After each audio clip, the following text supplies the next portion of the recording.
mais uma vez ao Channel Hogwarts. Hoje vamos falar de teorias, portanto vamos divagar por este mundo de teorias. Que não falta são teorias que as pessoas têm sobre Harry Potter. Venham daí, venham connosco, venham se divertir bastante sobre algumas teorias que são da hora. Venham daí.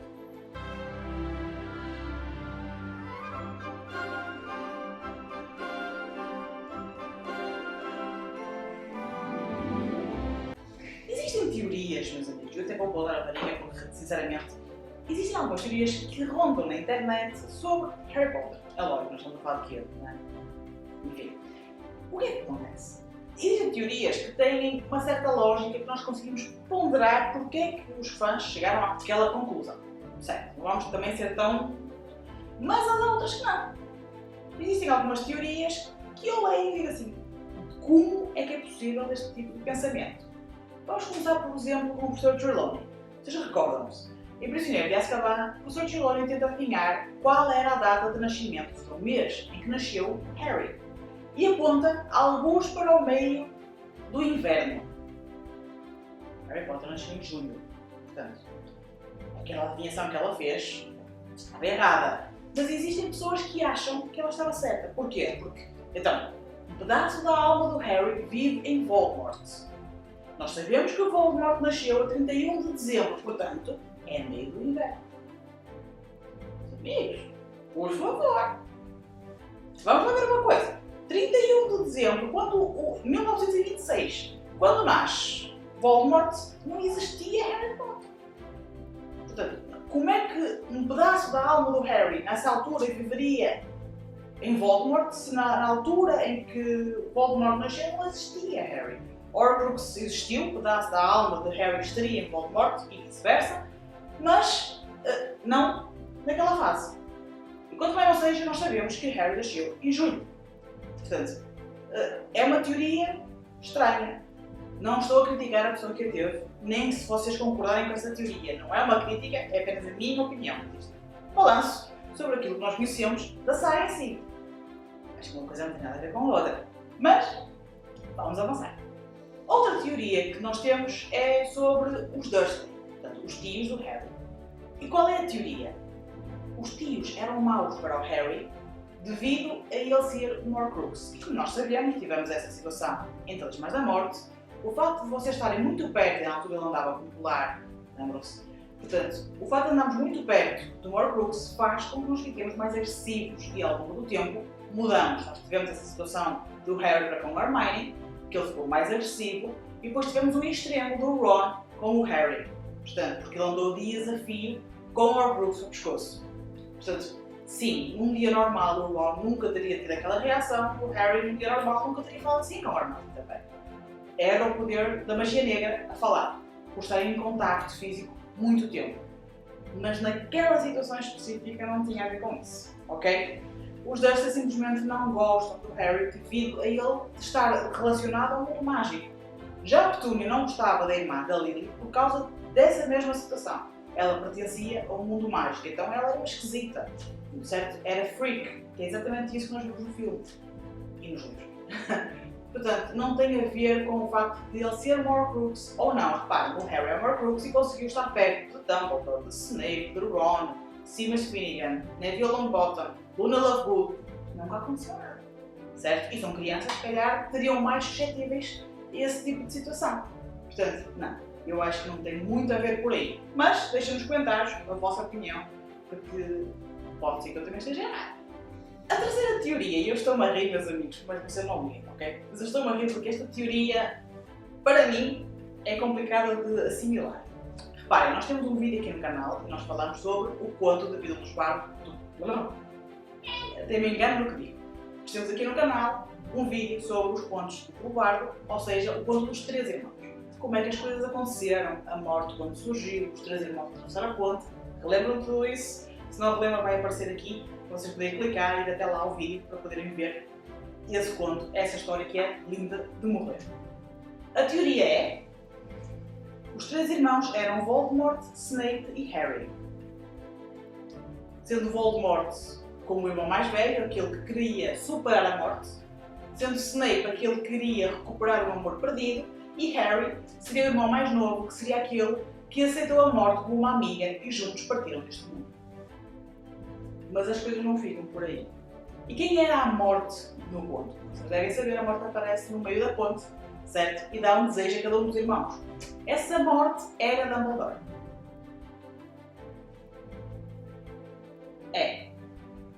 Não vou dizer mais nada sobre isso, vou deixar que vocês digam alguma coisa nos comentários.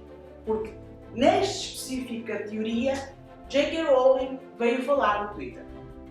Em que, de certa forma, eu compreendo o que é que a J.K. quis dizer, mas não comentou sobre a teoria de que os três irmãos fossem Voldemort, Snape e Harry. Referiu-se a ver Dumbledore como uma morte que viria buscar o Harry. E que era uma coisa bonita, uma coisa engraçada realmente de se imaginar de Dumbledore. Mas não comentou a teoria por completo. Digam vocês o que é que vocês acham aqui em baixo nos comentários, sejam sinceros, conhecendo a saga como nós conhecemos, sabendo tudo certinho e direitinho, digam o que é que vocês pensam desta teoria.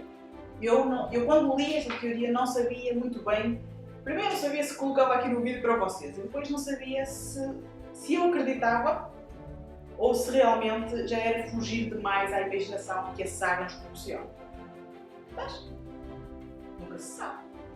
A quarta teoria, que não é, supostamente, para mim, só uma teoria. Ou seja, se calhar até pode ser só uma teoria, mas há ali um fundinho que nos deixa a pensar. Aquelas teorias que nós paramos para pensar e avaliar bem o que é que estão a dizer, porquê. Em Cálice de Fogo, Harry e Ron não queriam fazer o trabalho para adivinhação, para o professor Trelawney. Decidiram que a professora era vidrada quando algo ruim acontece, quando uma coisa má acontece. Quando caíram, partiram uma perna, ou o vizinho do lado morreu, ou quando desapareceu.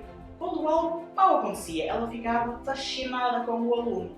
Aquele tipo de adivinhação que acha que tudo é mau. Trelawney era assim, nós sabemos disso.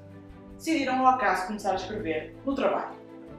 Iam ter queimaduras sérias, que iam ser apunhalados por amigos e que ficariam mal em uma luta.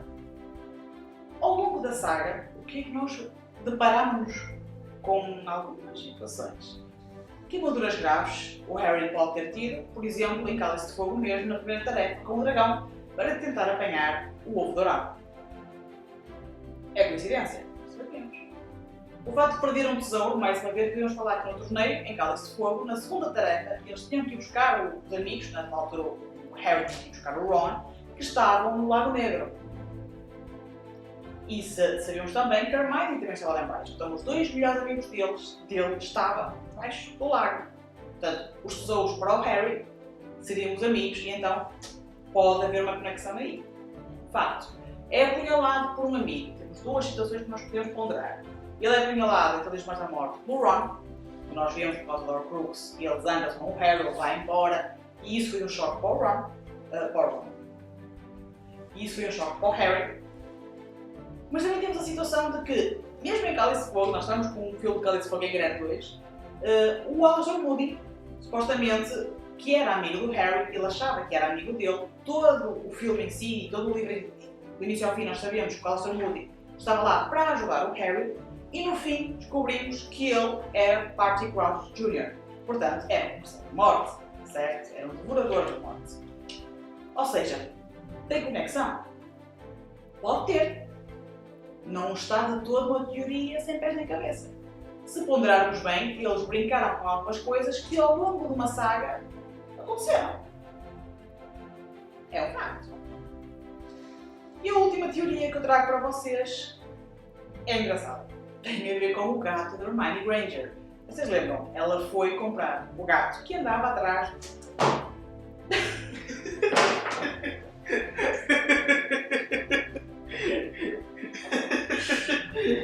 So sad. Mas que violência! É muita violência. Mas como para a frente porquê? O que é que ele quer para a frente? Sei lá.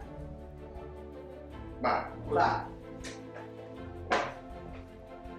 A última teoria que nós vamos falar é engraçada e tem a ver com o gato da Hermione Granger. Portanto, nós sabemos que ela compra um gato. Não comprou uma coruja, não comprou um sapo, não comprou um rato.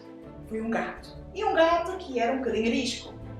Teoria de um fã, foram vários, é que esse gato pertencia a Lily Potter.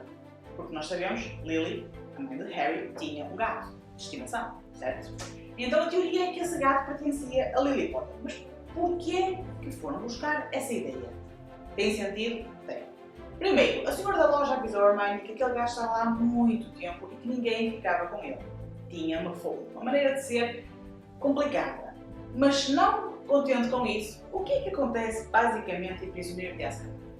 Aquele gato consegue ver Sirius Black e Peter Pettigrew como animais, portanto, como o rato e como aquele cão preto grande que é o Sirius. Mas supostamente ninguém conhece a história dos salteadores, portanto, não sabem que havia uns amigos que se transformavam, não sabiam de nada disso. Mas aquele gato sabia. Como é que ele conheceu o Sirius Black e ajudou o Sirius Black a tentar capturar o rato, que na altura era Peter Pettigrew, transformado em animado, e andou todo o filme o gato a tentar ajudar Sirius.